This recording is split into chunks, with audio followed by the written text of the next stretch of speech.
everyone, this is Sugandha and you're watching Ready to Get Update and welcome back to my channel। and आज हम discuss करने वाले हैं HR manager interview question and answers.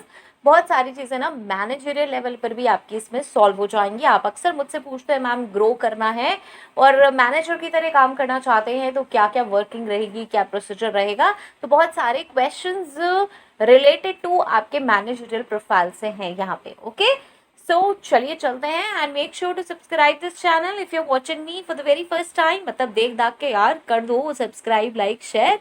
चलो चलते हैं। तो सबसे पहला question, how would you handle an HR department mistake that resulted in regulatory fines. Okay, HR department की कोई मिस्टेक है और जिससे हमारे पास आ गए हैं कुछ रेगुलेटरी फाइन्स। नाउ सी, ये कम्प्लीटली HR मैनेजर के जोन में ही आएगा। मतलब इसलिए आएगा क्योंकि आपको यहाँ पे टफ से डिसीजंस लेने पड़ते हैं मैनेजरल प्रोफाइल में। ओके, कोई डिपार्टमेंट की मिस्टेक हुई और वहाँ पे हमें रेगुलेटरी फाइन्स देने पड़े तो अब उसे कैसे हैंडल करेंगे, राइट। सो चलिए देखते हैं। As an HR manager, I would take full ownership of the mistake and accept responsibility for the consequences. It's important to recognize that mistakes can occur even with the best intentions.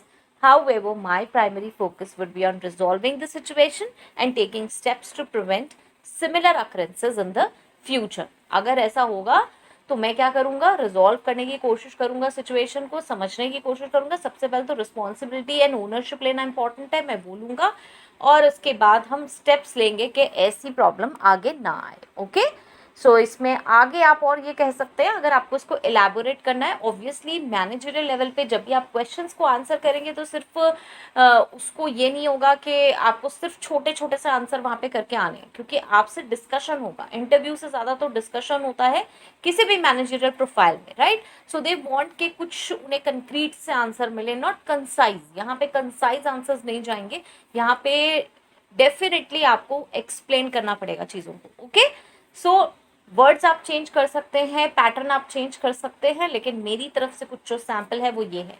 So to effectively address the issue, I would initiate an investigation to identify the root cause of the mistake. This would involve examining our HR policies, procedures, and documentation related to the regulatory requirement that was violated. I would also speak with the HR team members involved to gain insights into what led to the error. खाली ये नहीं है कि हाँ भाई ठीक है मैंने ये सब ले ली मिस्टेक और सब चलो HR से हुआ ही है, मिस्टेक हो गई, नहीं।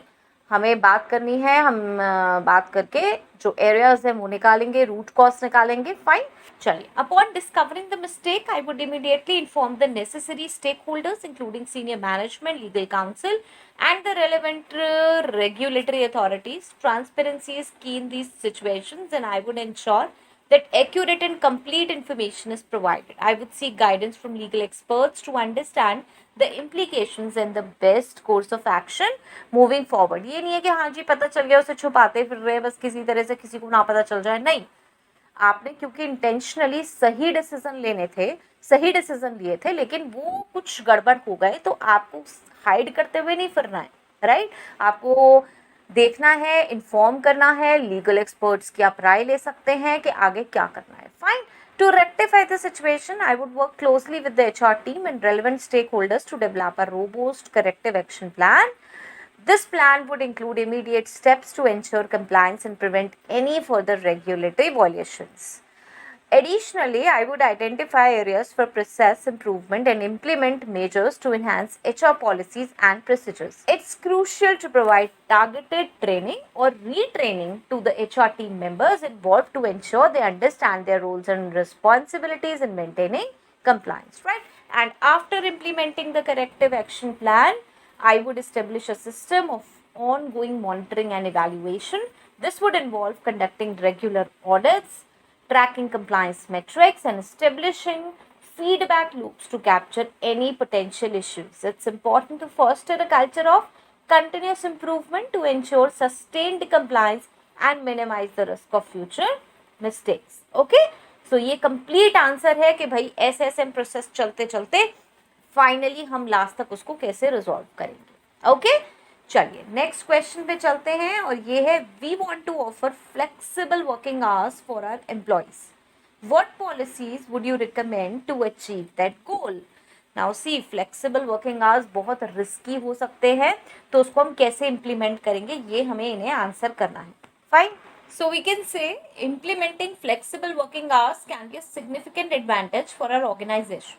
It promotes a healthy work-life balance for employees, leading to increased job satisfaction, higher engagement levels, and improved overall productivity. Additionally, it enhances our ability to attract and retain top talent, especially those who have flexibility in their work arrangements. Okay, so सबसे पहले आप ये बताएंगे कि भाई क्या flexible working hours एक advantage चीज़ है जिसको हम अपने यहाँ इम्प्लीमेंट कर सकते हैं, क्योंकि वो healthy work life balance maintain करता है, जॉब सेटिस्फेक्शन ज़्यादा रहता है, राइट. इस तरीके की चीज़ें पहले आप बता देंगे. अगर आप ये नहीं बताना चाहते हैं तो आप स्ट्रेट अवे आंसर पे आ सकते हैं, लेकिन मैं ये रिकमेंड करूंगी एज अ मैनेजर आपको ये थोड़ा बहुत जरूर डिफाइन करना चाहिए कि फ्लेक्सिबल वर्किंग आवर्स से आप कैसे कंफर्टेबल हैं, right. So before recommending specific policies, it's essential to assess the flexibility and scope of flexibility within our organization. We need to consider factors such as customer or client demands, team collaboration requirements, and any essential work hours. By understanding these factors, we can design policies that strike the right balance between flexibility and meeting operational needs. Second point पे यहाँ पे क्या कह रहे हैं, कुछ factors क्या क्या इंपॉर्टेंट है भाई. क्लाइंट और कस्टमर की डिमांड है, टीम कोलैबोरेशन करना होता है, कोई एसेंशियल वर्किंग आवर्स हैं, उन वर्किंग आवर्स को हम फ्लेक्सिबल वर्किंग आवर्स बना दे दें, राइट. वो वर्किंग आवर्स हमें ऐसे रखने पड़ेंगे कि भाई इसमें आप वर्किंग रहोगे ही रहोगे, राइट. सो ये चीज को बैलेंस करना, मेंटेन करना, हमें पहले ये देखना होगा हम कितनी फ्लेक्सिबिलिटी दे सकते हैं, फीजिबिलिटी देखते हुए, राइट. नेक्स्ट हम यहाँ पे ये कह सकते हैं फिर उसके बाद, to develop effective policies it's crucial to conduct thorough research on best practices and industry standards for flexible working arrangements. Additionally, gathering input from employees, managers, and key stakeholders is vital. This will help us understand their needs, concerns, and preferences regarding flexible hours and ensuring that our policies align with their expectations. ये नहीं है हाँ flexible hours सोच रहे हैं थोप दिए, नहीं. अगर आप कॉन्फिडेंस में लेंगे किन को, एम्प्लॉयज को, मैनेजर्स को, की स्टेक होल्डर्स को, तो ये बहुत इजीली आप अप्लाई भी कर पाएंगे, right. So this is also very important. उसके बाद based on our research and employee input I would recommend developing a range of flexible working policy options. These could include flex time, compressed work weeks, job sharing, telecommuting, or remote work. We need to establish guidelines around core working hours to facilitate collaboration, define communication expectations to ensure effective teamwork, and implement performance management processes that align with flexible arrangements. ये तो ध्यान रखना पड़ेगा कि कौन से working hours हैं, core working hours कौन से हैं. ऐसे नहीं कि किसी भी समय छुट्टी दे दी और किसी भी समय काम कर रहे हैं, राइट. फ्लेक्सिबल वर्किंग आवर्स का मतलब ये नहीं है कि आपका जब मन आए आप करो, कुछ वर्किंग आवर्स तो हमें डिफाइन करने पड़ेंगे. फाइन. सो स्पेशली वो वर्किंग आवर्स जहाँ पे क्लाइंट को आपकी रिक्वायरमेंट है, कस्टमर को आपकी रिक्वायरमेंट है. To successfully implement flexible working policies, clear communication is crucial. We need to ensure that employees and managers are well informed about the policies and their implications. Employees और managers well inform होने चाहिए. ऐसा नहीं एक दिन उठ के थोप दिए सारी पॉलिसीज, ना ही उन्हें समझाया. आई would recommend conducting training sessions, creating comprehensive resources, and establishing channels for addressing questions and concerns, right. By educating everyone involved, we can foster a smooth transition and yes, maximize the benefits of flexible working hours. तभी हो सकते हैं जब हम सबको confidence में ले लें. And once the policies are implemented, it's essential to continuously evaluate their effectiveness, monitoring key metrics, gathering feedback from employees and managers, and conducting periodic reviews will show us to assess the impact of the policies, and we can then make necessary adjustments to ensure they remain aligned with our employees' needs and the organization goals. Now see, ऐसा नहीं है कि हाँ बस थोप ताप के खत्म किया, मतलब पॉलिसीज कुछ सोची, फ्लेक्सिबल वर्किंग आवर्स कुछ सोचे और बस इंप्लीमेंट कर दिया और उन्हें समझा दिया, ट्रेनिंग सेशन दे दिया, हाँ भाई ऐसे ऐसे नहीं. मॉनिटरिंग बहुत जरूरी है, फीडबैक बहुत जरूरी है, राइट. सबसे जरूरी है, पीरियोडिक रिव्यू जरूरी है, कहीं पे अगर कुछ नेसेसरी चेंजेस करने हैं तो वो भी इंपॉर्टेंट है.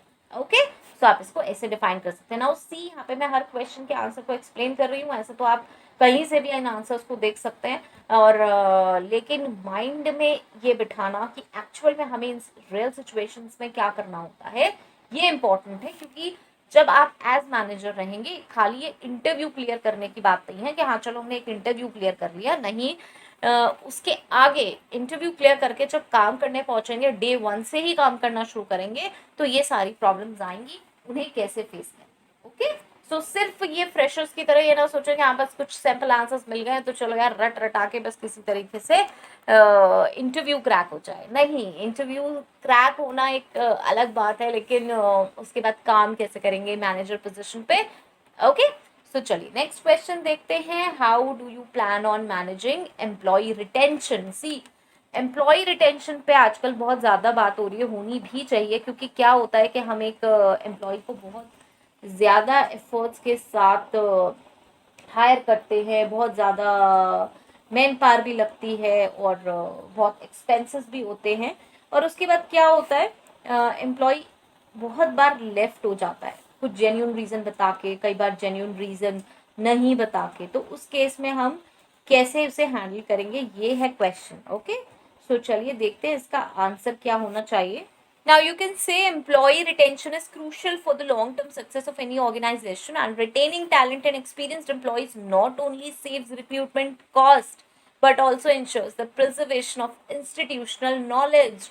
जो नॉलेज उन्होंने यहाँ से गेन करी है वो भी हम प्रिजर्व कर पा रहे हैं, नहीं तो बाहर जाके वही सेम चीज़ें आप मार्केट में स्प्रेड कर देंगे। जिस भी कंपनी को ज्वाइन करेंगे जो यहाँ से नॉलेज ली, वहाँ जाके आप वो डिस्ट्रीब्यूट कर देंगे और हमारे कुछ सीक्रेट्स नहीं रहेंगे, ये कह सकते हैं हमारा कुछ अपनी यूएसबी नहीं रहेगी। ओके, मतलब ये भी एक पॉइंट है। और दूसरा तो ये है ही कि बार बार आप अगर एट्रिशन होगा तो कैसे सॉल्व करेंगे उसे, कैसे आप हायरिंग करेंगे, कॉस्ट लगती है, टाइम लगती है, राइट।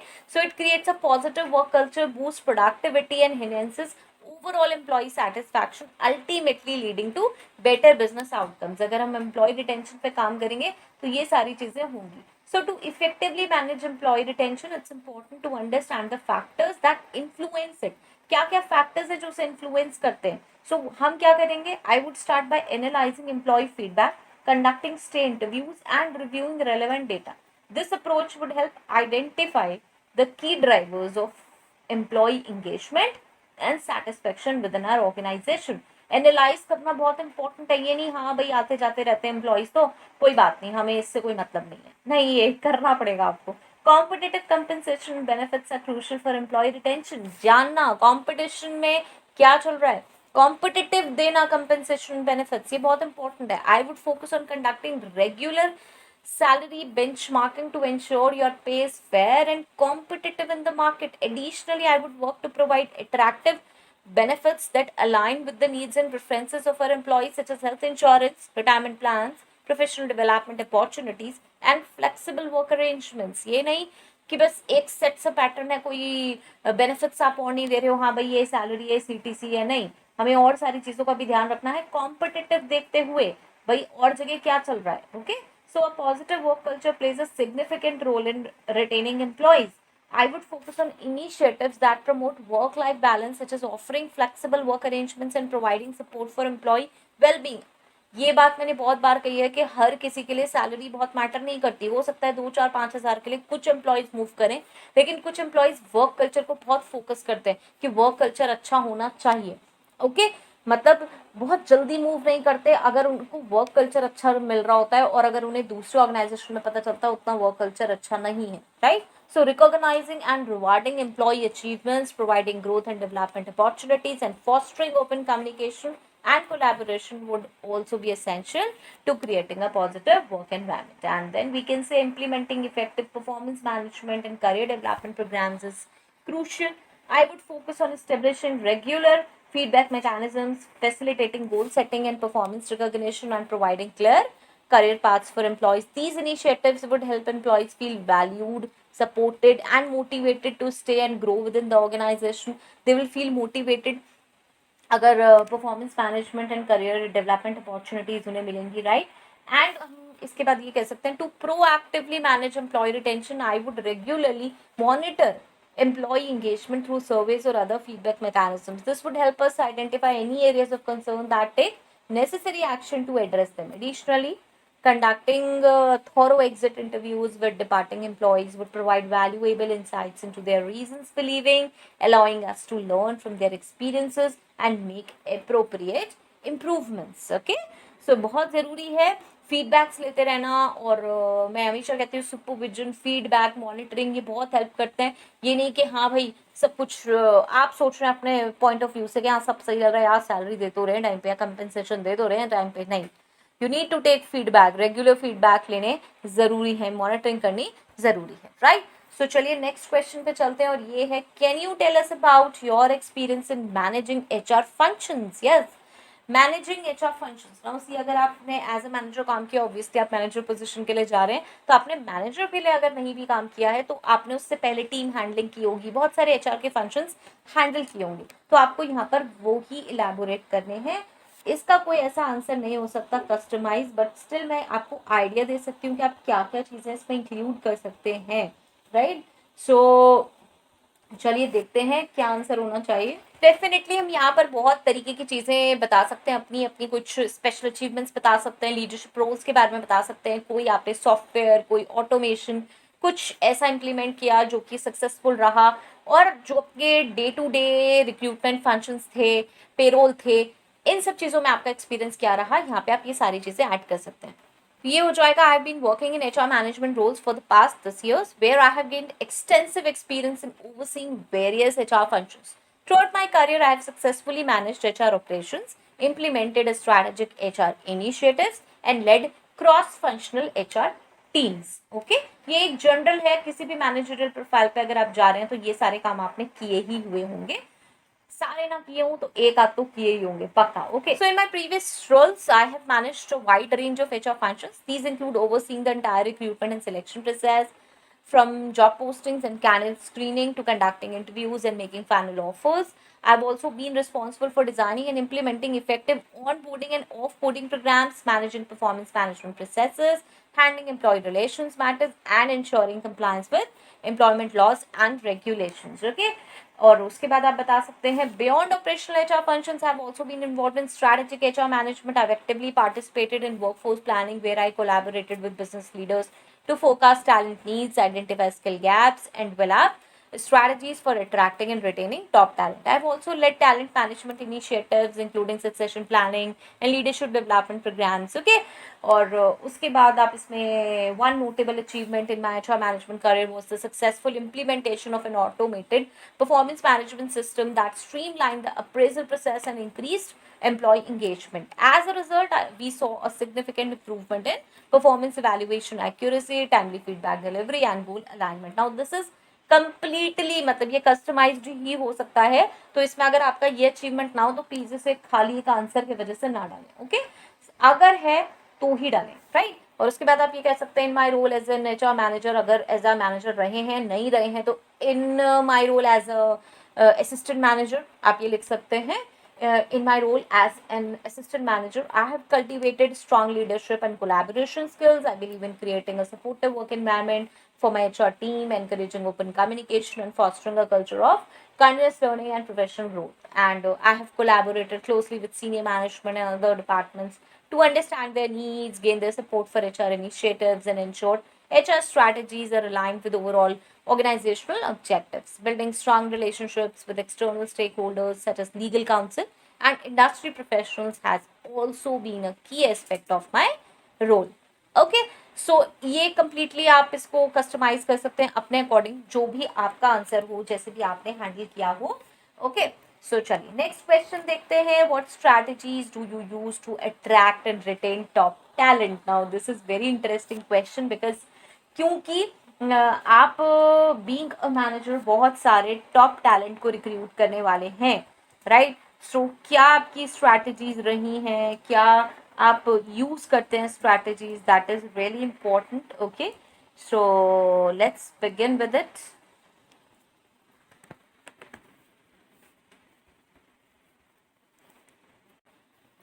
ना वो आगे बढ़ने से पहले ना एक चीज़ तो मैं यहाँ पे बता दूँ कि आप अगर किसी भी मैनेजर प्रोफाइल के लिए जा रहे हैं ना, तो एक चीज़ ज़रूर कर लीजिएगा. पिन कमेंट पे मैंने HR फ्रेशर इंटरव्यू क्वेश्चंस दिए हुए हैं, रिक्रूटर क्वेश्चंस दिए हुए हैं, जर्नलिस्ट क्वेश्चंस दिए हुए हैं, एग्जेक्टिव क्वेश्चंस दिए हुए हैं.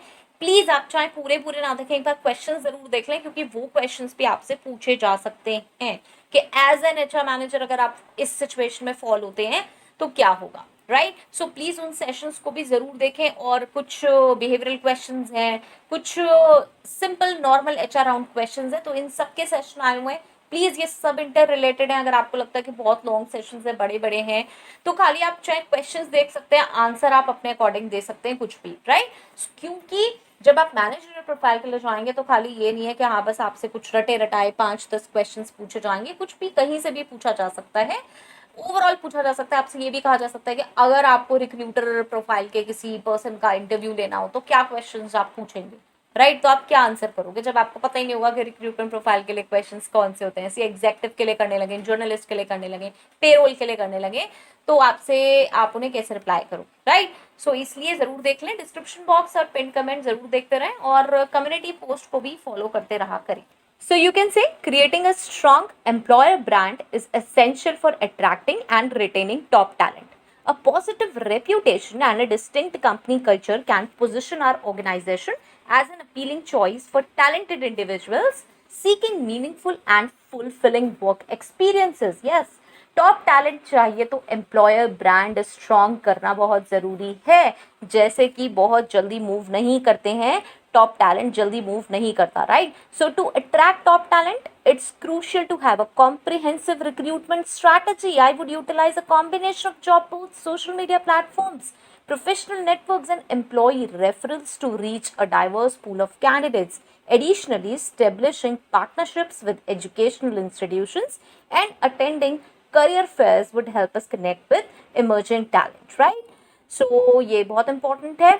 हमें क्या करना होगा, हमें बहुत सारे तरीके कॉम्बिनेशन यूज करने पड़ेंगे, खाली एक दो से काम नहीं चलेगा, right. So in order to attract and retain top talent it's important to have a rigorous candidate selection process. I would implement structured interviews that assess both technical skills and cultural fit. Additionally, skills assessments and thorough reference checks would help us ensure that we are selecting candidates who not only have the right qualifications but also align with our organization's values and goals. Yes, cultural fit interviews करने पड़ेंगे। I hope आपको पता है cultural fit interviews क्या होते हैं, मैंने बहुत बार डिस्कस किया अपने सेशंस में, इसीलिए कह रही हूँ इंटरव्यू क्वेश्चन जरूर देख लें, राइट। यहाँ पे बार बार डिस्कस करना पॉसिबल नहीं है, okay. So competitive compensation and attractive benefits are crucial for attracting and retaining top talent. I have experience in conducting salary benchmarking to ensure our pay rates are fair and competitive in the market. Moreover, I would focus on offering benefits that address the diverse needs of our employees, such as healthcare coverage, retirement plans, flexible work arrangements, and opportunities for professional development. ये सारी चीज़ें, मतलब अगर top talent चाहिए तो हमें सारा mix and match combination होना चाहिए, खाली एक दो चीज़ों से काम नहीं चलेगा, right? To attract and retain top talent, it's important to foster a positive work culture and prioritize employee engagement. आप पता है ऐसे भी कर सकते हैं ऐसे आंसर कि भाई एम्प्लॉय इंगेजमेंट कर सकते हैं हम, और रिक्रूटमेंट के बहुत सारे मेथड्स यूज कर सकते हैं अगर आपको बहुत शॉर्ट में बताना है, राइट। यहाँ से जो इनके फर्स्ट पॉइंट है वो आप पिक करके बता सकते हैं। ये आपकी नॉलेज के लिए है, बिकॉज मैनेजरियल पे मेरे कोई सेशंस नहीं आए हैं तो मैंने इनको बहुत ज़्यादा इलेबोरेटिव वे में डाला है, पूरे रट के आपको आंसर्स नहीं जाने हैं। I would focus on initiatives that promote work-life balance, provide growth and development opportunities, and recognize and reward employee achievements. Creating an environment that encourages open communication, collaboration, and innovation would be a key aspect of our culture. इसमें हम ये भी कह सकते हैं investing in employee development and career growth is crucial for attracting and retaining top talent. उनका अगर development और करियर ग्रोथ होगा तो बस वो अट्रैक्ट होंगे कि हाँ भाई यहाँ से हमारा करियर ग्राफ ऊपर जा सकता है, यहाँ पे बहुत ग्रोथ अपॉर्चुनिटीज़ हैं, डेवलपमेंट अपॉर्चुनिटीज़ हैं। I would implement performance management processes that provide regular feedback and support employees professional growth. Moreover, I would establish training programs to enhance skills and knowledge, as well as clear career paths within the organization that outline opportunities for advancement. Right? So this is helpful, और इससे हम top talent ना बहुत ज़्यादा जल्दी attract कर सकते हैं. Right? Now next question, and next question is again very interesting, and this is how do you handle challenging HR situations with tact and diplomacy while still driving results and maintaining integrity, right? So this is also very important, and you can say maintaining professionalism and ethical conduct is of utmost important to me in handling challenging HR situations. I believe in upholding integrity and fairness as core principles that guide my decision making process and interactions with others, right? And then you can say in challenging HR situations, I prioritize active listening and empathy. By actively listening to the concerns and perspectives of all parties involved, I can gain a deeper understanding of their viewpoints and emotions. This enables me to address their concerns in a respectful and supportive manner while seeking a mutually beneficial resolution, right? When faced with challenging HR situations, I believe in the importance of gathering relevant information and conducting a thorough analysis. This includes conducting investigations, reviewing applicable policy and procedures, seeking guidance from legal or compliance experts as needed. This approach ensures that any decisions or actions taken are based on accurate and complete information. See, आप देख रहे होंगे मैं जगह जगह ये बात बोलती हूँ कि भाई मैं इससे फीडबैक लूंगा, इससे एडवाइस लूंगी, इससे गाइडेंस लूंगी. देखिए मैनेजरियल पोजीशन पे रहकर ऐसा नहीं हो सकता कि सिर्फ मैनेजर अपना ही माइंड यूज करके सारे डिसीजंस देके खत्म करे, राइट? आपको अगर टीम को साथ लेके चलना है तो आपको टीम की भी सुननी पड़ेगी, उनसे फीडबैक्स लेने पड़ेंगे, उनकी लीगल एक्सपर्ट्स की गाइडेंस भी लेनी पड़ेगी और अपने सीनियर प्रोफेशनल्स से भी डिस्कशन करना पड़ेगा. तो ये सारी चीज़ें आपको अपने आंसर्स में इंक्लूड करनी है. ऐसा ना हो कि मैं वाला एक पर्सन है जो भाई किसी की नहीं सुनता, मैं तो जो डिसीजन लेना है ना वो लेके खत्म करता हूँ. तो ऐसे मैनेजर को कोई लाइक नहीं करेगा, क्योंकि ऐसा नहीं है कि सारा ज्ञान आप ही के पास है और सब चीज़ आप हैंडल कर सकते हैं, राइट? आपको अप्रोच पता होनी चाहिए कि इसको कैसे सॉल्व किया जा सकता है, right? Transparent communication is key in managing challenging HR situations. I strive to communicate clearly and honestly with all parties involved, ensuring that expectations are set realistically and that everyone understands the process and timeline. Or regular updates are provided to keep all stakeholders informed of progress and any necessary adjustments. और इसके साथ हम ये कह सकते हैं in challenging HR situations, I approach conflict resolution and problem solving with a focus on finding mutually beneficial solutions. I aim to facilitate constructive conversations, mediate disputes, and explore options that consider the needs and interests of all parties involved. And this allows us to work towards a resolution that respects everyone's perspectives while driving positive outcomes for the organization. ये सब चीज़ें मैंने अपने sessions में कई कई बार discuss करी हैं. तो हम इसमें आप ये भी कह सकते हैं कि I believe in the importance of continuous learning and improvement in the field of HR. I stay updated on HR best practices, industry trends, and relevant laws and regulations. This ensures that my approaches to handling challenging situations are effective, fair, and compliant with legal and ethical standards. I actively seek opportunities for professional development and engage in peer networking to learn from others' experiences and perspectives, right? So आप इसमें ये mention कर सकते हैं. Now see ऐसा है, मैंने ना 10 क्वेश्चंस लिखे थे, लेकिन यहाँ पे मुझे लग रहा है सेशन बहुत लॉन्ग हो गया है, तो मैं इसको ना 2 पार्ट्स में कर दूंगी. नेक्स्ट सेशन तभी आएगा जब आप रिक्वेस्ट करेंगे, फाइन. सो यहाँ पे मैं 7 क्वेश्चंस ले रही हूँ, तो एक लास्ट क्वेश्चन देख लेते हैं, वो भी बहुत इंटरेस्टिंग है. तो ये है, how do you manage HR budgets and allocate resources effectively. I know आपने रिक्रूटमेंट बजट का एक सेशन देखा होगा, वो HR रिक्रूटर की प्लेलिस्ट में है. तो कैसे करते हैं हम, यहाँ पे टोटल बजट की बात हो रही है कि भाई HR का बजट आप कैसे मैनेज करते हो, राइट, इफेक्टिवली. तो चलिए देखते हैं आप इसे कैसे आंसर कर सकते हैं. वैसे ऑब्वियसली कस्टमाइज्ड आंसर होगा, आप कैसे करते हैं वो आप इसे देख सकते हैं. यहाँ पे मेरी तरफ से ये ऐसे है कि आप इसको ऐसे आंसर कर सकते हैं, ट्राई आउट कर सकते हैं. Managing HR budgets and allocating resources effectively requires a clear understanding of the organization's strategic objectives.